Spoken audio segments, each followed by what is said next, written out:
This is the story of what happened on a Tuesday afternoon at a major international airport, inside the exclusive Ether Club first-class lounge. It's the story of Dr. Evelyn Reed, a senior vice president of global operations for the very airline that owned the lounge. And it's the story of airport police officer Kyler Brent, who decided, based on nothing more than the color of her skin and the casual nature of her clothes, that she didn't belong. He accused her of trespassing, theft of services, and fraud. He threatened her with arrest and attempted to humiliate her in front of a room full of passengers. What he didn't know was that he wasn't just harassing a passenger. He was confronting the quiet, unshakable power that kept the entire airport running. A confrontation that would end his career and trigger a $14 million lawsuit that would force the institution he represented to look in the mirror. Dr. Evelyn Reed sat in a plush leather armchair tucked away in the quietest corner of the Ether Club, the hushed sanctuary for her airline's most valued customers. A soft gray cashmere tracksuit enveloped her, a comfortable uniform for the final leg of a brutal, 14-day international trip negotiating fuel contracts and logistics routes. Her laptop glowed softly on the marble-top table beside her, a half-empty glass of sparkling water sweating next to it. Through her noise-canceling earbuds, the voice of her European counterpart was a tinny but urgent buzz. Evelyn, the ground crew union in Frankfurt is threatening a walkout over the new scheduling protocols. We need your sign-off on the contingency plan by midnight, Berlin time. Evelyn closed her eyes for a brief second, massaging her temples. I've seen the draft, Thomas. It's solid. But Section 4, subsection B, the compensation clause for overtime, is too vague. It needs specific figures. We can't risk arbitration. Her voice was calm, a low and steady instrument honed by years of defusing corporate crises.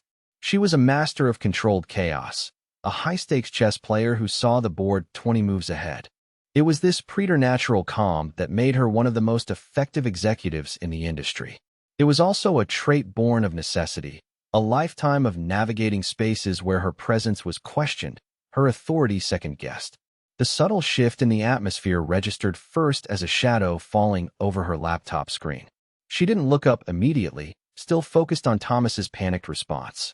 A man's voice, sharp and laced with impatience, sliced through her concentration. Ma'am, I need your attention. Evelyn held up a single, placating finger without opening her eyes, murmuring into her mic. Thomas, hold for one moment. She pulled out an earbud and turned her head.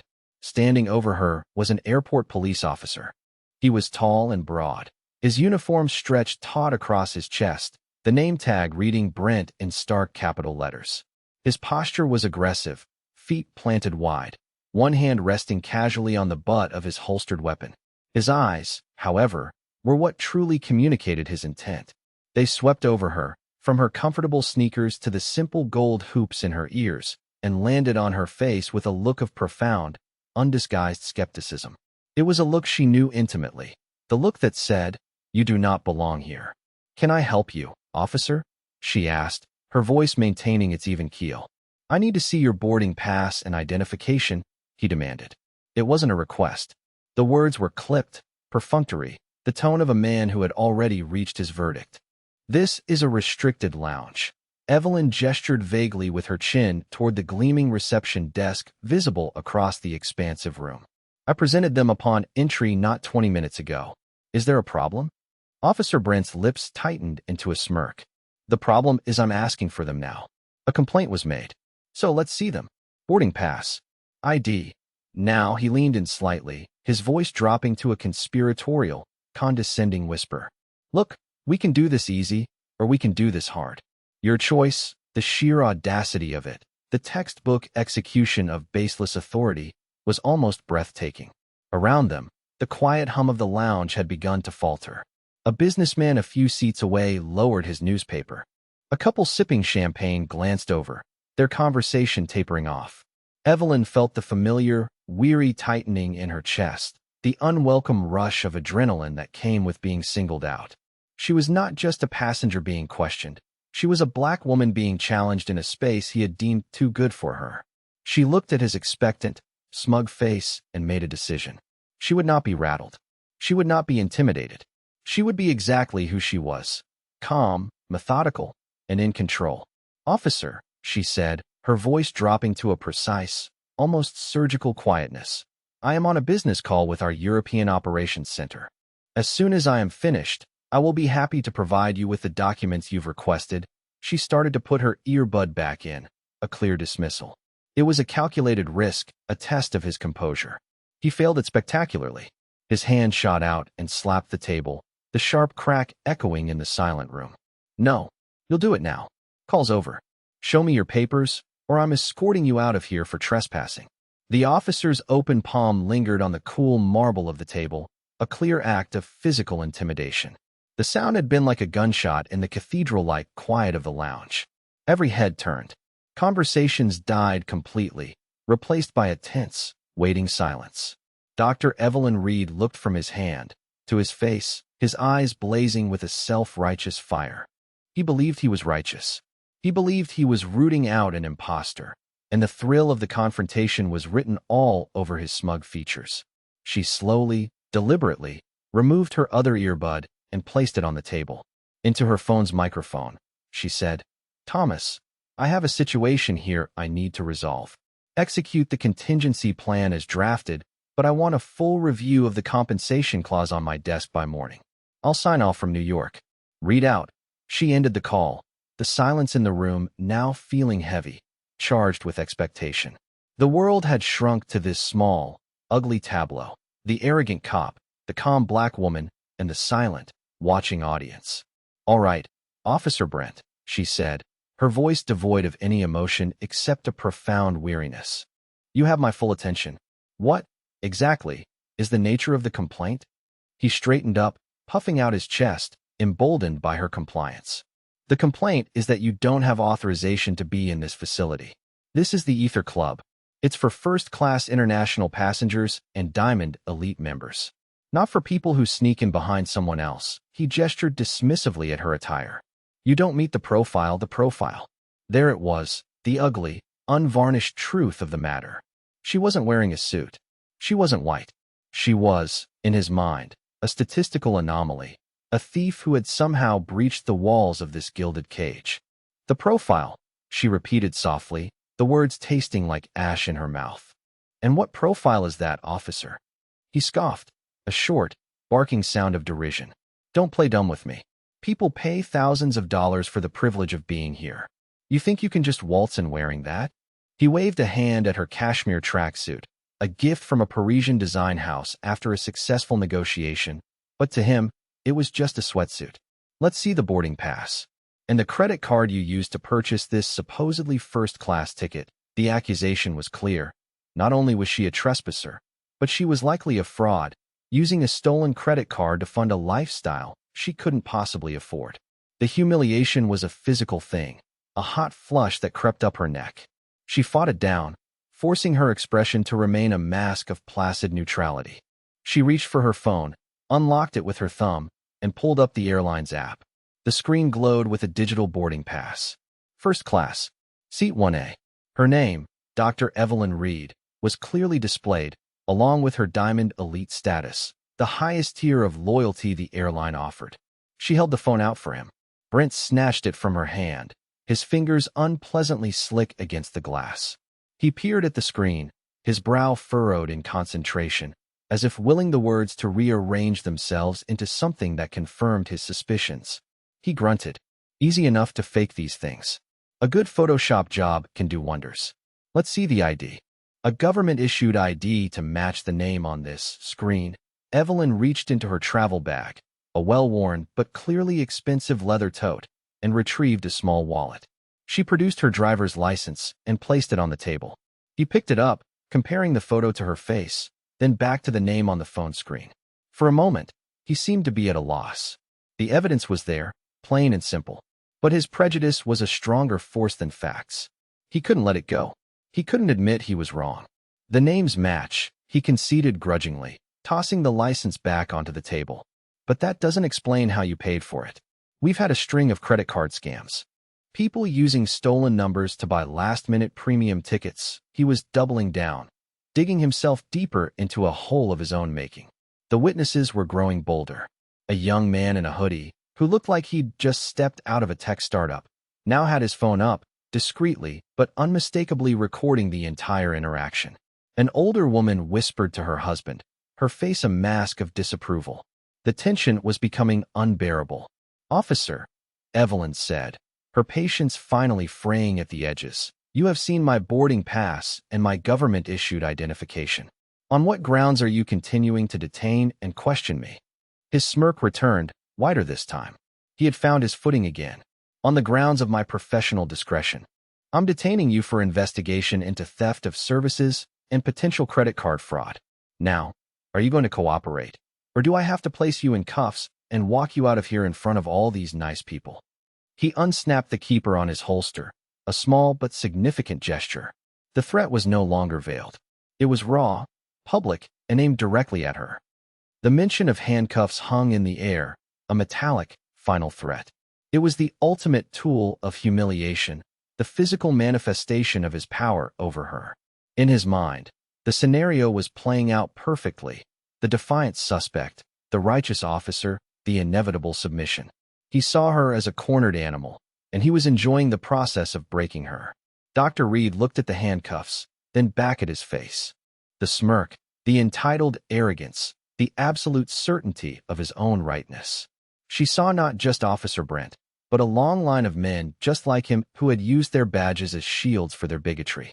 And in that moment, the weariness she felt transformed into something else entirely. It became a cold, hard resolve. She had spent her entire career navigating rooms full of men who underestimated her, who mistook her composure for weakness. She had learned to fight not with volume, but with precision, not with anger, but with an unassailable command of the facts. This uniformed bully was no different from a hostile board member or a condescending union boss. He was just another obstacle to be dismantled. "Officer Brent," she began, her voice taking on a new timbre. It was no longer patient or weary. It was the voice she used in boardrooms when a multi-billion-dollar deal was on the line. It was a voice of pure, undiluted authority.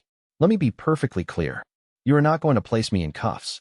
You are not going to walk me out of here. You are, in fact, creating a legal and financial catastrophe for your employer, the airport authority, with every word you speak." He laughed, a genuine, hearty laugh of disbelief. "Oh, is that right? And who are you to make threats like that? Some kind of lawyer?" He gestured around the opulent lounge. "You watch a lot of TV, lady? Think you can just talk your way out of this?" The tech bro with the phone adjusted his angle, ensuring he captured the officer's mocking expression. A flight attendant, who had been nervously hovering near the bar, took a hesitant step forward. Her eyes were wide. A flicker of recognition was dawning on her face. Evelyn ignored them all, her focus entirely on Brent. "I am not a lawyer, no. I employ them. A great many of them, in fact. And they will be exceptionally interested to learn about this encounter." She paused, letting the weight of her words settle in the silent room. "You have detained me without probable cause. You have accused me of multiple felonies without a shred of evidence. You have done so publicly, in a commercial establishment, causing me significant personal and professional embarrassment. Each of these actions constitutes a separate and actionable offense." Brent's laughter died in his throat. Her language was too precise, too clinical. This wasn't the panicked rambling of a cornered criminal. It was the cold recitation of a legal brief. A tiny seed of doubt began to sprout in the fertile ground of his arrogance. "I'm just doing my job," he mumbled, the words sounding hollow even to his own ears. "Your job," Evelyn countered, her voice sharp as glass, "is to enforce the law, not to harass citizens based on your personal biases. You were called here based on a complaint from whom? The lounge attendant who checked me in without issue? Or was the complaint generated entirely within your own mind when you saw someone who didn't fit your narrow, prejudiced worldview of who gets to sit in this room?" She leaned forward slightly, her gaze unwavering. "I am going to give you one final opportunity to de-escalate this situation. You will apologize for your behavior, you will turn around, and you will walk away. If you do not, I assure you, the consequences will be swift, severe, and career-ending." The sheer confidence with which she spoke was unnerving. It wasn't a bluff. It was a promise. Brent faltered. His hand moved away from his handcuffs, his posture becoming less confrontational, more uncertain. He glanced around the room, at the sea of faces watching him, at the phone still recording him. For the first time, he seemed to realize that he was no longer in control of the situation. His simple case of a trespassing vagrant had morphed into something complex and dangerous. But his pride, the very thing that had led him to this point, wouldn't let him back down completely. I still need to verify your identity," he stammered, clinging to the last vestiges of his authority. "I need to be sure who you are," Evelyn offered a small, cold smile. It did not reach her eyes. "An excellent idea, officer. You should be absolutely certain who I am." Her hand went back to her leather tote bag. But this time, she didn't pull out the wallet with her driver's license. She retrieved a different one, a sleek, black leather case embossed with the airline's corporate logo. With a flick of her wrist, she opened it and laid it on the table between them. Inside the leather case, nestled against a bed of black silk, was an identification card. It was heavier than a standard license, made of a dense, metallic composite. A sophisticated hologram of the airline's globe logo shimmered under the lounge's recessed lighting. The photo on the card was professional, taken against a corporate backdrop. It was her, but it was a different version of her. The version that commanded a global logistics empire. The version that held the careers of thousands of people in her hands. Below the photo, the text was stark and unambiguous. Dr. Evelyn Reed, Senior Vice President, Global Operations. Below that, in smaller print, Executive Committee. Officer Brent stared at it. His brain seemed to stop working, unable to process the information his eyes were feeding it. He picked up the card, his movements slow and clumsy. He turned it over and over, as if expecting the words to vanish, to reveal themselves as part of an elaborate prank. But they remained, solid and unyielding. SVP, Global Operations. The flight attendant who had been hovering nearby finally found her voice. She rushed forward, her face pale with a mixture of fear and awe. "Officer, that's Dr. Reed." "I'm so sorry, Dr. Reed, I didn't." "Officer, she's our SVP. She runs everything. The planes, the crews, the hubs, everything." The confirmation, coming from a uniformed airline employee, was the final blow. The last pillar of Brent's self-assurance crumbled into dust. The blood drained from his face, leaving behind a pasty, grayish pallor. His mouth opened and closed, but no sounds came out. The smug enforcer of order had vanished, replaced by a terrified man who had just realized he had pointed his weapon at the queen of the castle. Evelyn retrieved her card, her movements economical and precise. She placed it back in its case and returned it to her bag. She didn't gloat. She didn't say, "I told you so." She simply watched him, her calm, analytical gaze recording every detail of his disintegration. The tech bro's phone was now held openly, the red recording light a malevolent in the periphery. He knew he was capturing gold. The other passengers were no longer pretending not to watch. They were openly staring, some with shock, others with a dawning sense of vindication. This could be fake," Brent whispered, the words a desperate, pathetic attempt to reclaim a reality that had slipped from his grasp. But the fight was gone from his voice. It was the plea of a drowning man. "It's not fake, Officer Brent," Evelyn said, her voice now dangerously soft. She picked up her own phone, her thumb gliding across the screen. She pressed a number on her contact list. It rang once before it was answered. "This is Evelyn Reed," she said, her tone all business. "Patch me through to Airport Security Command. I have a Code 4 situation in the Ether Club, Terminal C. And while you're at it, get me Director Evans." "Yes, the director of the Airport Authority. Tell him it's an urgent matter regarding one of his officers. The name is Brent.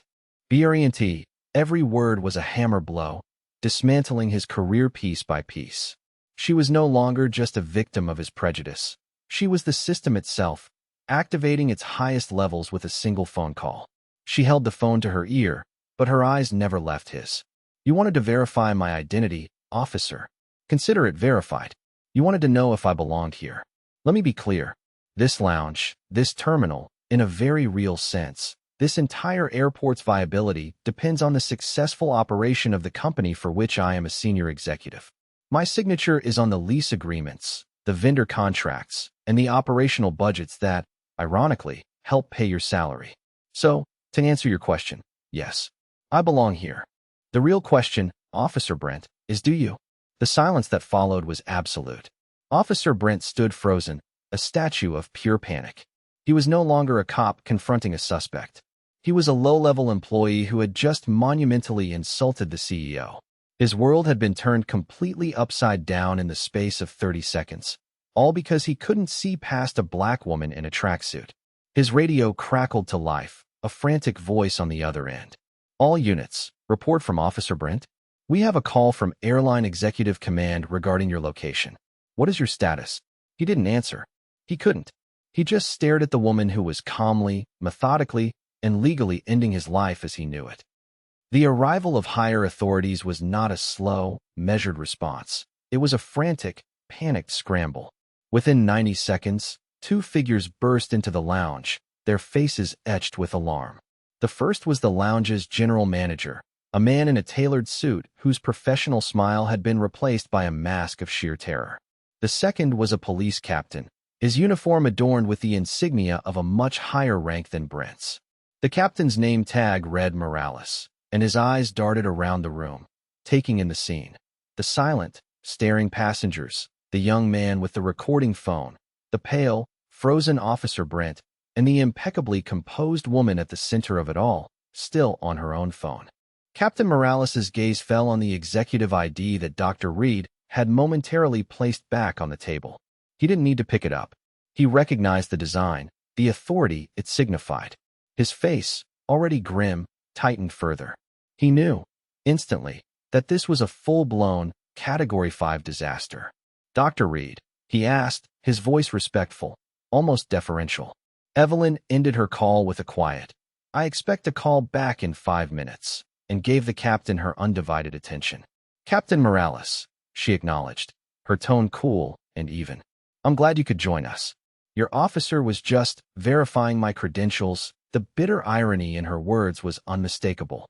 Morales shot a venomous glare at Brent, who flinched as if struck. "Brent, what in the hell did you do?" he snarled, his voice a low, furious hiss. Officer Brent finally found his tongue, but the words that tumbled out were a pathetic, stammering cascade of excuses. "Sir, Captain, there was a complaint. She didn't look like she belonged. Her clothes.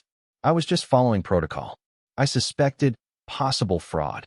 He trailed off, the justification sounding flimsy and ridiculous even to his own ears. He was trying to frame his blatant racism as diligent police work, and failing miserably. Morales wasn't buying it for a second. He had seen Brent's file. He knew about the string of complaints, the accusations of heavy-handedness, the whispers of racial bias that his union rep had always managed to smooth over. But there would be no smoothing this over. This was not some anonymous citizen Brent had bullied on the concourse. This was Dr. Evelyn Reed. Morales had seen her picture in airport board meeting presentations.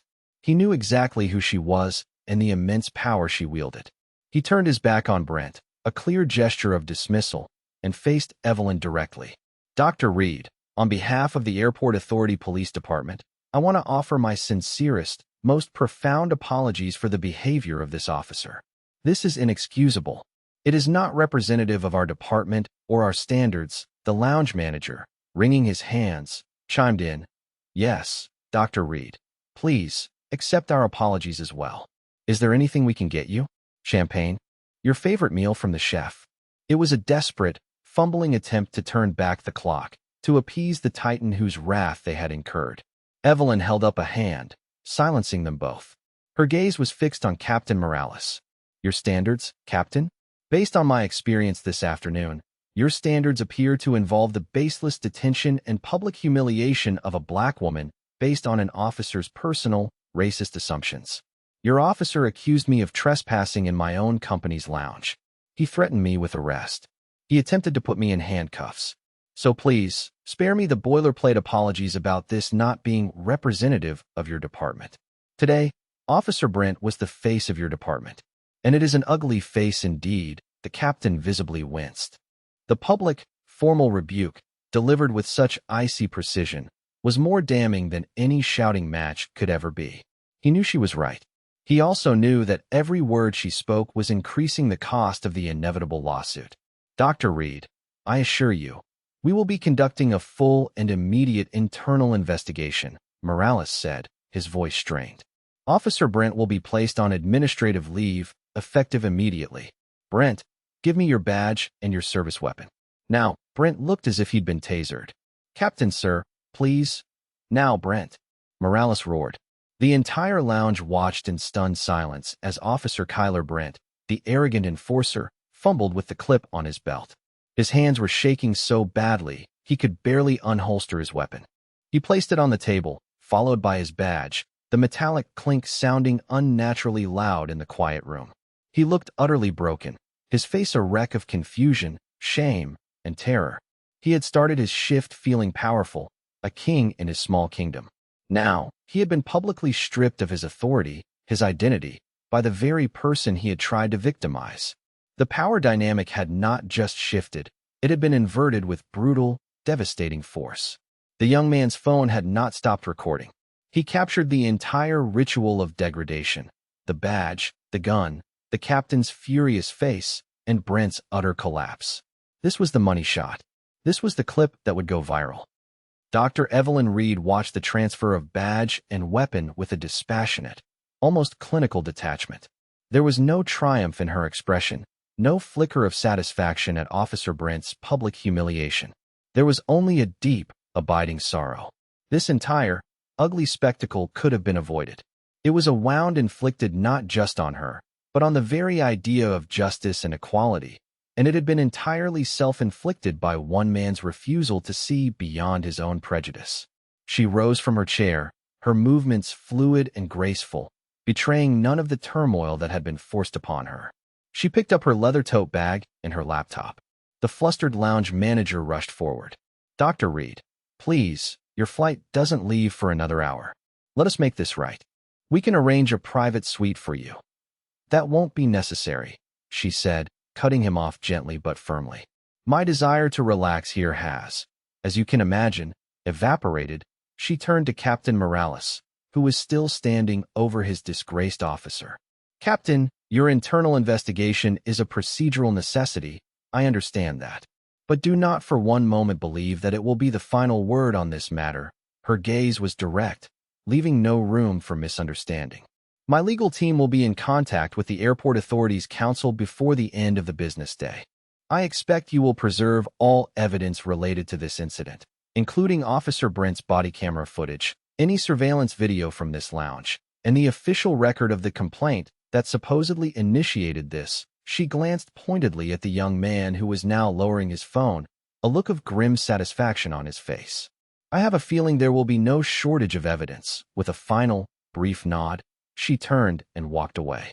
The passengers in the lounge parted for her, as if she were royalty, their faces a mixture of awe and sympathy. The silence held until she had disappeared through the frosted glass doors, leaving behind the wreckage of one man's career and the beginnings of a corporate and legal firestorm. The aftermath was as swift and brutal as she had promised. The video, uploaded by the tech witness under the title Racist Airport Cop Tries to Arrest Airline VP in Her Own First-Class Lounge, hit the internet like a lightning strike. Within 3 hours, it had over 1 million views. By morning, it was the lead story on every major news network.